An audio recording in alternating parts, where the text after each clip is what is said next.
Muy buenas noches, mis amados en el Señor. Quiero invitarlos en este video a lo que yo llamo Vamos a la escuela. Vamos a la escuela es el título que le he dado a algunos trabajos que tienen que ver con un aporte para el desarrollo de la escuela dominical en la iglesia donde el Señor me tiene sirviendo. Valga decir que este no es un estudio que pretenda reemplazar lo que mañana en la escuela dominical se va a estar diciendo y vamos a estar también aprendiendo. Como dije en un principio, este es un aporte al desarrollo de la escuela.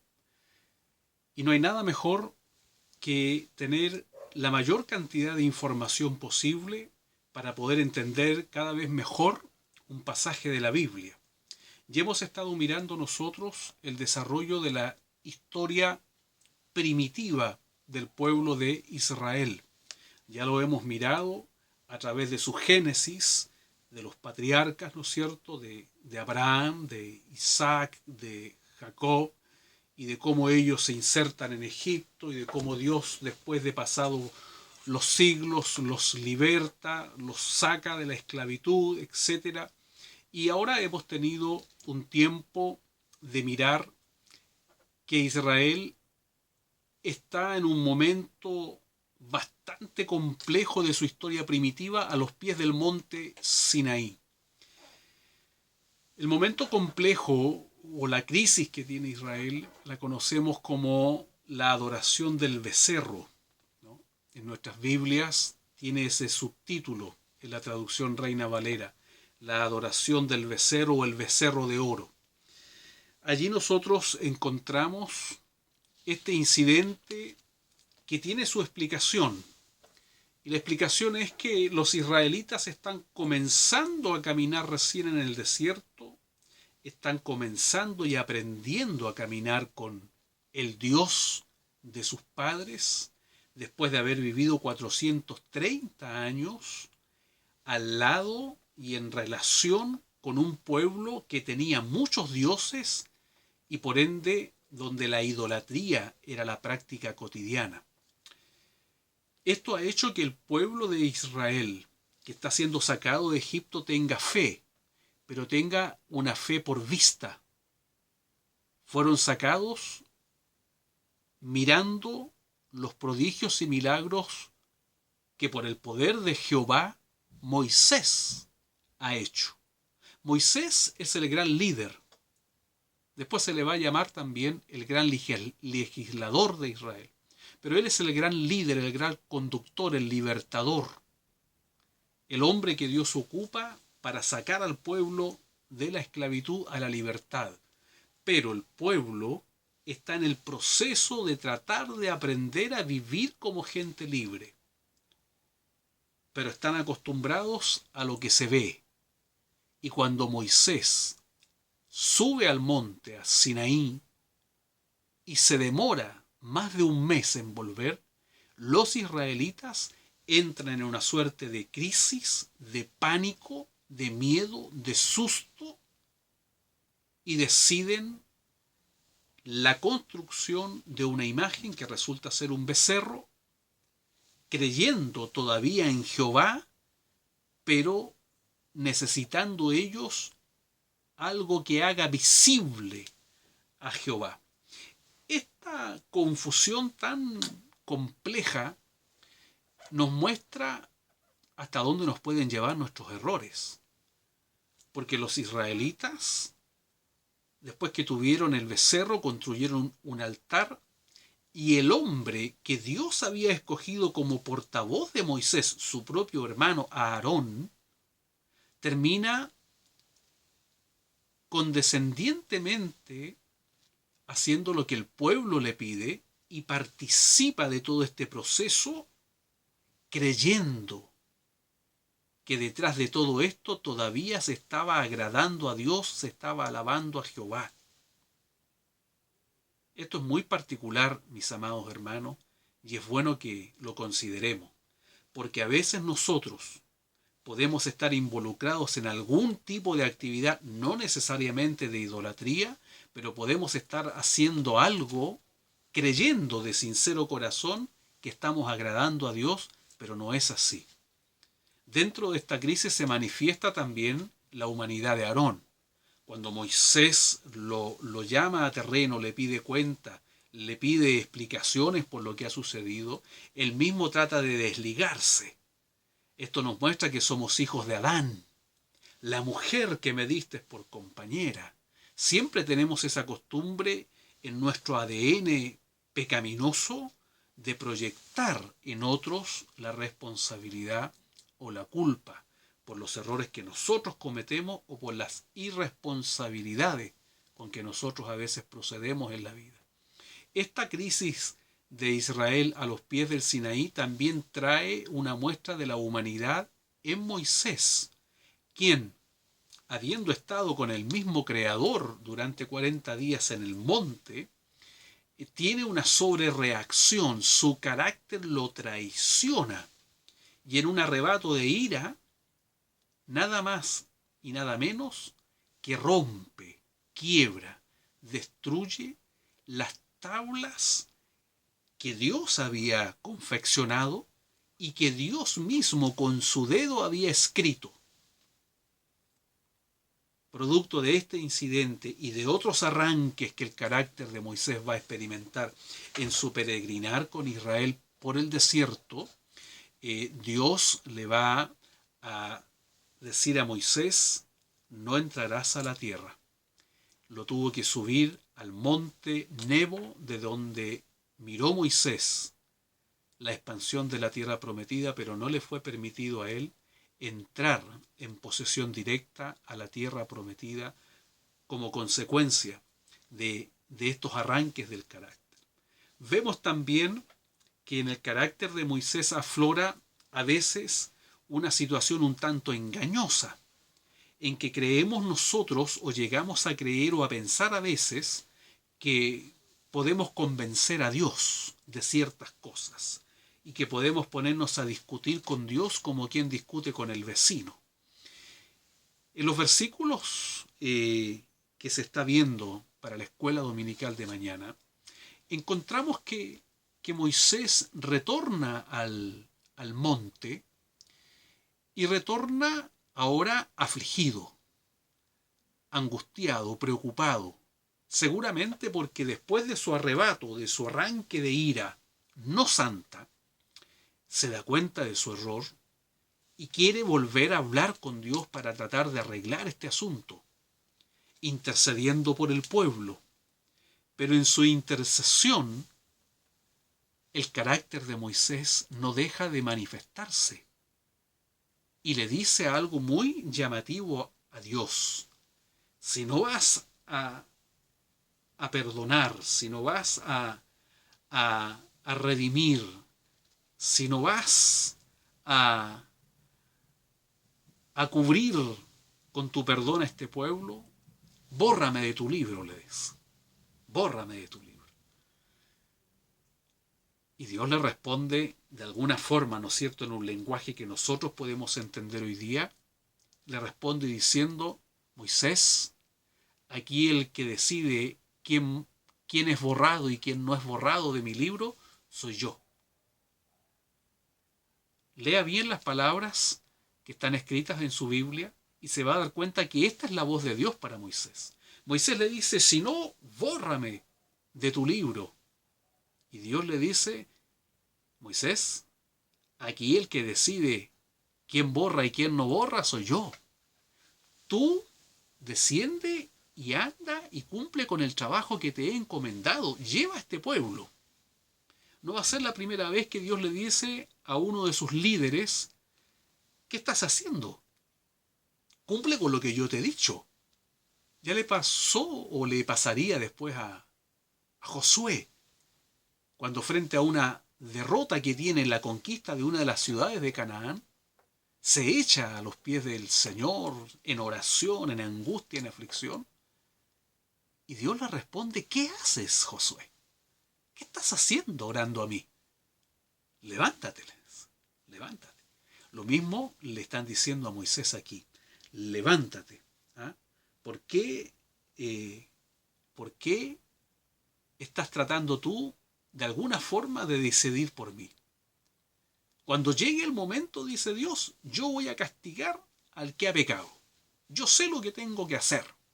Tú tienes que hacer lo que yo te he ordenado. Eso es importante para nosotros, hermanos, de aprender. Porque a veces, de buena fe, sin mala intención, intentamos, a veces sin darnos cuenta, sin saberlo, de reemplazar en algunas cosas al soberano Dios a quien servimos. Así que una buena lección, un buen detalle para aprender. Moisés, en el versículo 29, le dice al pueblo, hoy os habéis consagrado a Jehová. Expresión que puede parecer extraña después de lo que ha pasado. El pueblo se volvió loco adorando al becerro. Y ahora Moisés les dice, os habéis consagrado. Entonces allí hay una dificultad para nosotros a veces de entender estas palabras por el uso que tenemos del idioma español. Y pareciera ser que la gran mayoría del pueblo evangélico entiende por consagrarse por una vida santa. Pero en el estricto rigor del idioma hebreo y de las palabras originales usadas aquí, la palabra consagrarse o consagración tiene que ver con el acto de, por ejemplo, tomar un vaso como este, limpiarlo, para luego llenarlo hasta el tope. Eso es consagrar, de acuerdo al término hebreo, malej, llenar, completo. Pero para llenar el vaso hay que vaciarlo. Y este pueblo ha estado lleno de idolatría y de acciones de rebeldía, de murmuración. ¿Cómo entonces se va a llenar? Y Moisés deja claro, en el lenguaje que está la Biblia Reina Valera, que se ha consagrado en su hermano, que se ha consagrado en el Hijo, porque anteriormente, recuerden ustedes, Moisés y los levitas recibieron la orden de cruzar a espada a los que todavía seguían siendo rebeldes e insistían en la adoración del becerro. Ese acto violento, fuerte, llevó a los israelitas que quedaron a vaciarse de la idolatría, de la maldad. Algo así como que les vino un vómito, donde votaron lo malo, y ahora que han votado lo malo, entonces pueden ser limpiados y ser llenados. Ahora se están llenando nuevamente de Jehová.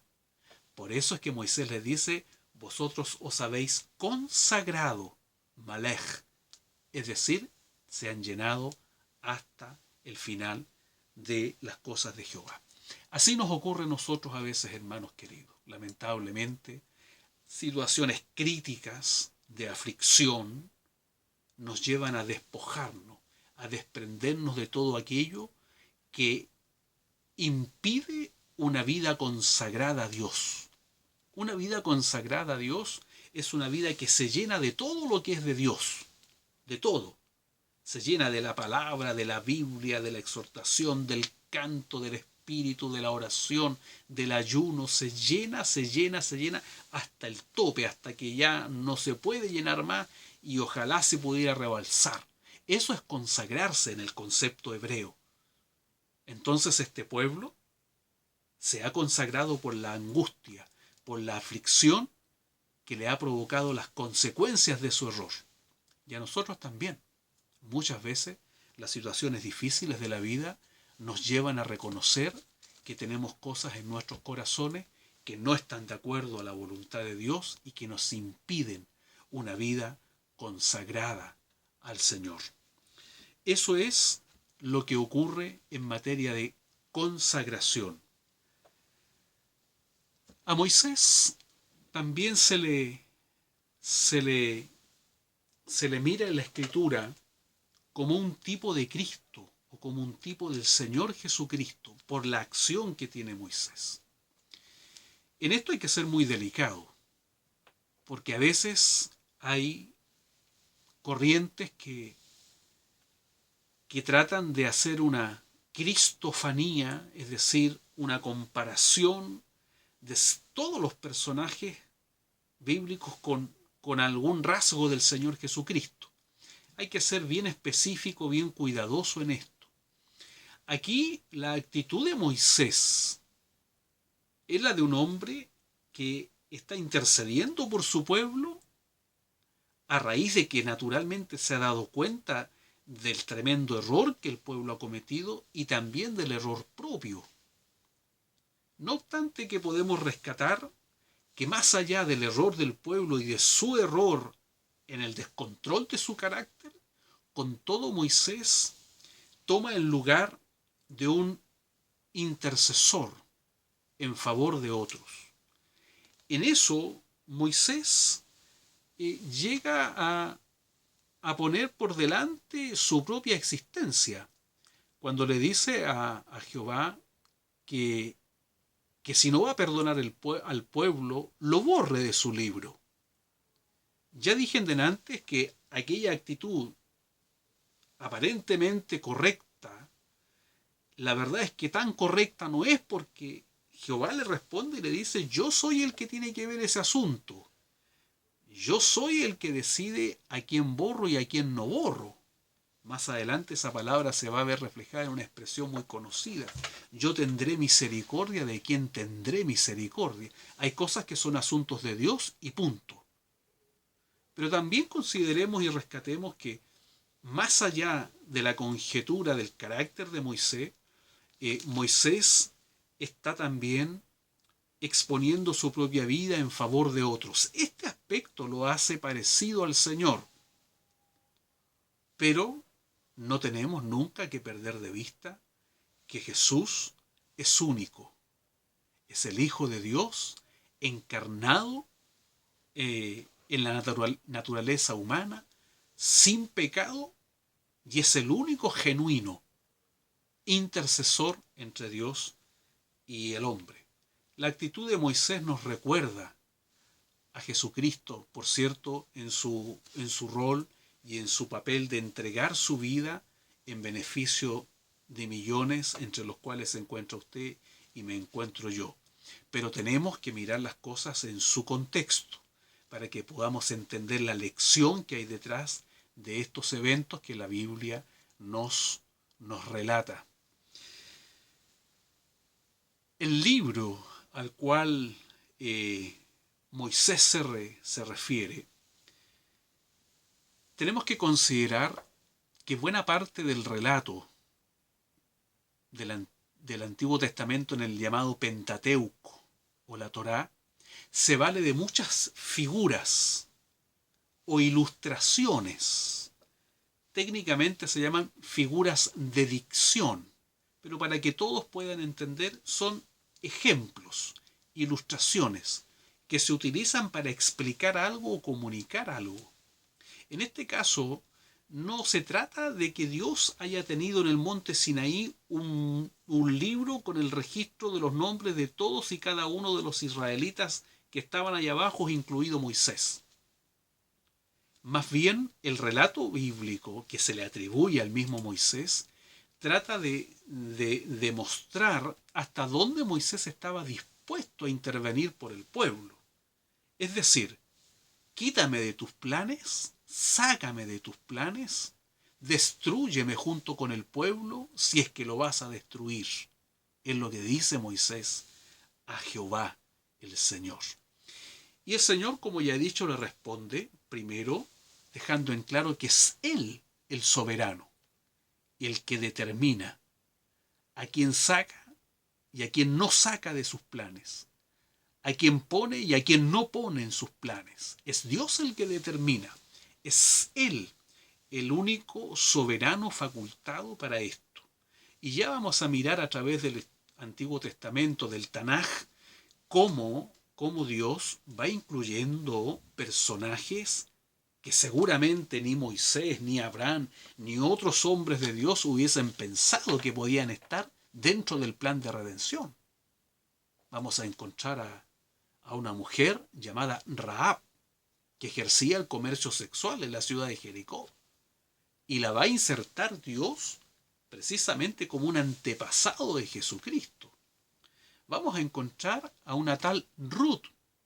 Ruth, mujer no israelita, descendiente de Moab. Un pueblo que se forma a partir de un hecho incestuoso entre las hijas de Lot y su padre Lot, después de la destrucción de Sodoma y Gomorra. Vamos a encontrar que en la genealogía de Jesucristo están inscritas estas personas, porque Dios es soberano, y a quien quiere poner e involucrar en sus planes, Él los involucra. Creo que ninguno de los primeros discípulos, de los también llamados apóstoles del Señor, hubiese pensado jamás en poner al frente de la obra misionera del mensaje a los gentiles a un tal Saulo de Tarso, hombre malo, perverso, perseguidor y torturador de los creyentes en el siglo I.